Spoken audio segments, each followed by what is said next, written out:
আজকে আমাদের টোটো কোম্পানির গন্তব্যস্থল সেজো মাসিমণির বাড়িতে। তবে এই যে আজকে টোটো চালক কিন্তু মাসিমণির বাড়ি কিছুতেই খুঁজে বার করতে পারছিল না। পারবে কি করে?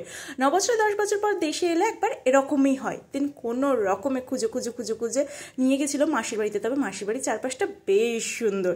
তারপরে চলে গেছিলাম মাসিদের এই মন্দিরটা দেখার জন্য। দেন মাসিদের বাগানে নিয়ে গেছিলো, এই যে ড্রাগন ফ্রুট গাছটা হয়েছিল সেটা দেখার জন্য। জমিয়ে মাসির হাতের রান্নাবান্না খাওয়া দাওয়ার পর চলে এসেছিলাম বাড়িতে। আর এখন বাড়িতে এসে একটাই কাজ, আমাদের বিয়ের ভিডিওগুলো দেখার জন্য।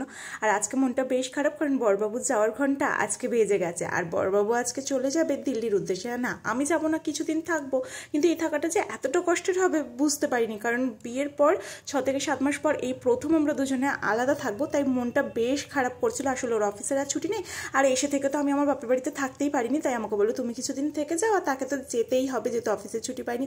তাই বড়বাবু চলে গেল দিল্লির উদ্দেশ্যে, আর আমি চলে এলাম আমার বাপের বাড়িতে। চলো আজকে মিনি ব্লগটা একটুকুই ভালো লাগে।